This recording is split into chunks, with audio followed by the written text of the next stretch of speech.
કટકો મારો તને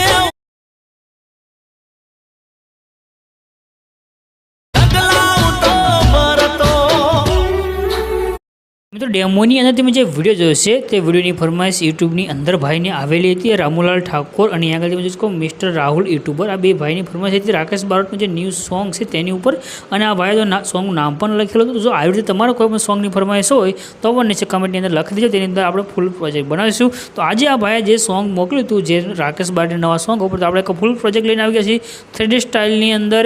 રેડી સાવ સિમ્પલ, તો માત્ર એક ફોટો મૂકી તમે વિડીયો બનાવી શકશો. કોઈ પણ લિરિક્સ લખવાની પણ તમારે જરૂર નહીં પડે, બસ ખાલી એક પ્રોજેક્ટ લેવાનો છે.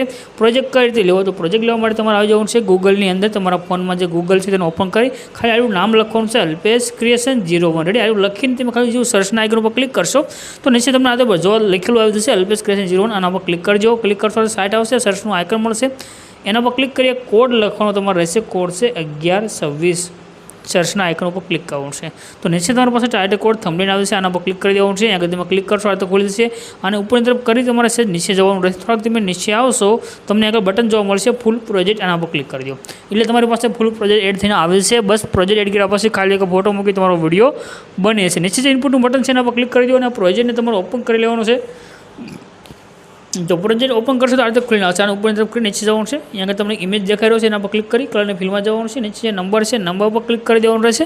હવે તમારે જે ફોટા પર વિડીયો બનાવવો હોય, માનો કે કોઈ બીજા ફોલ્ડરની અંદર તમારા ફોટા હોય તો તમારે અહીંથી ફોલ્ડર સિલેક્ટ કરી લેવાનું રહેશે. ફોલ્ડર સિલેક્ટ કર્યા પછી જે ફોલ્ડરની અંદર તમારા ફોટા હોય તે ફોલ્ડરમાં તમારે જવાનું છે. જે ફોટો તમારે આગળ રાખવો હોય ફોટો સિલેક્ટ કરી પ્લસના આઇકન પર ક્લિક કરશો તમારો ફોટો આગળ એડ થઈને આવે છે. ત્યાર પછી એક કેમેરાનું આઇકન છે એના પર ક્લિક કરી આ કેમેરાનું જે ઓન છે આને ઓન કરી દેશો. બસ અહીં તમારો વિડીયો બની અને કમ્પ્લીટ થશે. બધા લિરિક્સ લખેલા છે, તમારે લખવાની જરૂર નહીં પડે. આટલું કરશો વિડીયો બની જશે. ઉપર જે શેરનું આઇકન છે એના પર ક્લિક કરી એક્સપોર્ટના બટન પર ક્લિક કરશો એટલે વિડીયો તમારો સેવ થઈને આવશે.